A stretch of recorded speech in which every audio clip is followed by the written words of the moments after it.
জিন্দাবাদ জিন্দাবাদ ৰাভা হাছং যুক্ত সংগ্ৰাম সমিতি জিন্দাবাদ জিন্দাবাদ এনডিএ জিন্দাবাদ জিন্দাবাদ এনডিএ জিন্দাবাদ জিন্দাবাদ টংকেশ্বৰ ৰাভা জিন্দাবাদ জিন্দাবাদ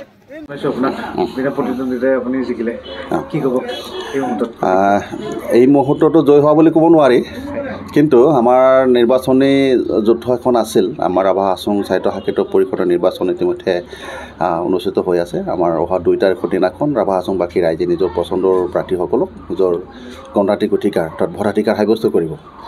মোৰ কাৰণে সৌভাগ্য হ'ল, মোৰ পৰিষদীয় সমষ্টিৰ নাম আছিলে 23 নং খলিহাকত পৰিষদীয় সমষ্টি, আৰু এই পৰিষদীয় সমষ্টিত মই মনোনয়ন দিছিলোঁ ৰাভা হাছং যৌথ সংগ্ৰাম সমিতিৰ দ্বাৰা প্ৰক্ষেপিত হৈ তথা আমাৰ ভাৰতীয় জনতা পাৰ্টিৰ দ্বাৰা সমৰ্থিত অৰ্থাৎ এনডিএৰ প্ৰাৰ্থী হিচাপে মনোনয়ন দাখিল কৰিছিলোঁ। আৰু মোৰ বিপক্ষে এজনে মনোনয়ন দাখিল কৰিছিলে, এজন কংগ্ৰেছৰ প্ৰাৰ্থী আছিলে।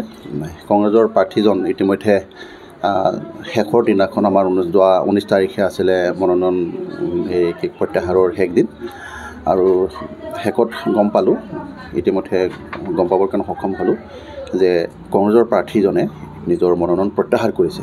তেওঁ মনোনয়ন প্ৰত্যাহাৰ কৰাৰ লগে লগে আমি দুজনেই বৈধ প্ৰাৰ্থী আছিলোঁ। যোৱা 15 তাৰিখে আমি নমিনেশ্যন দিছিলোঁ, আৰু 17 তাৰিখে স্ক্ৰুটিনিজ হৈছিল। 17 তাৰিখে স্ক্ৰুটিনিজ হোৱাৰ পিছত আমি প্ৰাৰ্থী হিচাপে স্বীকৃতি পাইছিলোঁ, আৰু মনোনয়ন প্ৰত্যাহাৰৰ শেষ তাৰিখ আছিল 19 তাৰিখ। গতিকে 19 তাৰিখে যিহেতু আমাৰ কংগ্ৰেছৰ প্ৰাৰ্থীজনে নিজৰ প্ৰাৰ্থিত্ব প্ৰত্যাহাৰ কৰিলে, গতিকে ডেফিনেটলি মই অকলে থাকিলোঁ। আৰু আমাৰ নিৰ্বাচনী ব্যৱস্থাত যিহেতু মই যিহেতু বৈধ এজন প্ৰাৰ্থী আছিলোঁ, গতিকে নিশ্চিত ৰূপত মোৰ সমষ্টিটোত আৰু কোনো ধৰণৰ ভোটগ্ৰহণ নহয়, ভোটযুদ্ধ নহয়। আৰু ইতিমধ্যে যোগাযোগ কৰিছোঁ আমাৰ ৰিটাৰ্ণিং অফিচাৰৰ সৈতে, আৰু মোৰ ইতিমধ্যে তেওঁৰ মনোনয়ন প্ৰত্যাহাৰ ভেলিড হৈছে, আৰু গতিকে মই অকলে প্ৰাৰ্থী, আৰু পদক্ষেপ সেইটোকে জয় হোৱা বুলি ক'ব। গতিকে অৱশ্যে আমি চূড়ান্ত ডিক্লেৰেশ্যনটো আমি 4 তাৰিখৰ দিনাখন পাম, একেলগে কৰিব, কাৰণ মডেল কোড অফ কণ্ডাক্ট লাগি আছে। এইখিনি মত আমাক কোনো চাৰ্টিফিকেট নকৰিব, কিন্তু মই যথেষ্ট সুখী যে আমাৰ সমষ্টিবাসী ৰাইজৰ আশীৰ্বাদ আছিল মোৰ লগত, আৰু সেই আশীৰ্বাদ থকাৰ কাৰণে বোধহয় খুব সম্ভৱ কোনো ধৰণৰ অন্য প্ৰাৰ্থীসকলক আমাৰ ৰাইজে সহযোগ কৰা নাছিল, যাৰ কাৰণে হয়তো কিবা নহয় কিবা এটা কাৰণত শংকিত হৈ তেওঁ মনোনয়ন প্ৰত্যাহাৰ কৰিলে।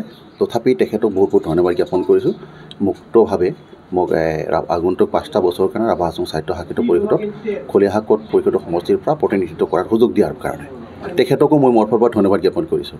আৰু তেওঁ ৰাইজৰ মনৰ কথাবোৰ ভাল ধৰণে বুজিব পাৰিছে নিশ্চয় খুব সম্ভৱ, আৰু সেইকাৰণে তেওঁ যদি চিন্তা ভাৱনা কৰিব পৰা ক্ষমতা নাথাকিলহেঁতেন, তেতিয়াহ'লে নিশ্চয়কৈ মনোনয়ন প্ৰত্যাহাৰ নকৰিলহেঁতেন।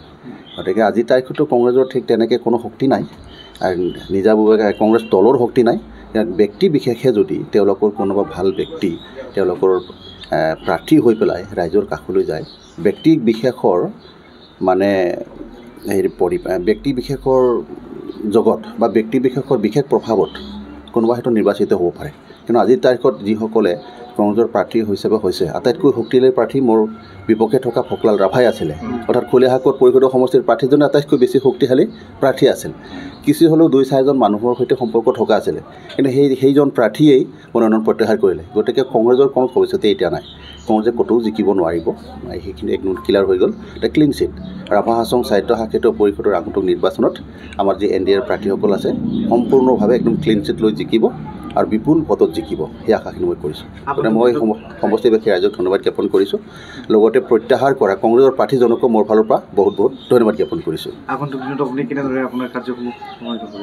ৰাভা হাছং সাহিত্য শাখিত পৰিষদৰ মজিয়াত বিগত প্ৰায় 10টা বছৰ থাকিলোঁ, 2টা কাৰ্যকাল নিৰ্বাচিত হৈছিলোঁ। অৱশ্যে তাৰ আগতো মনোনীত সদস্য হিচাপে ৰাভা হাছঙৰ ডেপুটি চিফ এক্সিকিউটিভ মেম্বাৰ অৰ্থাৎ উপমুখ্য কাৰ্যবাহী সদস্য হিচাপে 4 বছৰীয়া চৰকাৰী মনোনীত কাৰ্যবাহী সদস্য হিচাপে চৰকাৰী মনোনীত সদস্য হিচাপে থাকিছিলোঁ, এটা উপমুখ্য কাৰ্যবাহী সদস্য হিচাপে, আৰু বিগত 2টা কাৰ্যকাল নিৰ্বাচিত হৈ এজন কাৰ্যবাহী সদস্য হিচাপে তাত নিজৰ কাম কাজ আগবঢ়াইছোঁ।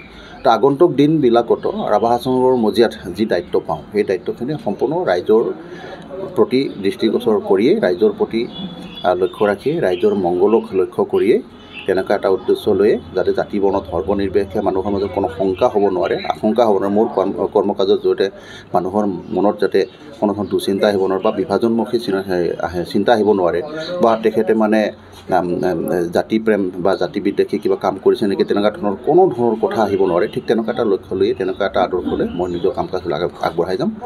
আৰু যিহেতু আমাৰ মাননীয় মুখ্য কাৰ্য্যবাহী সদস্য বা আমাৰ নেতা শ্ৰীযুত টংকেশ্বৰ ৰাভাদেৱ আছে, তেখেতৰ নেতৃত্বত বিগত দিনত আছিলোঁ আৰু তেখেতৰ নেতৃত্বতে নিজৰ কাম কাজবিলাক সুপৰিকল্পিতভাৱে আগবঢ়াই যাম।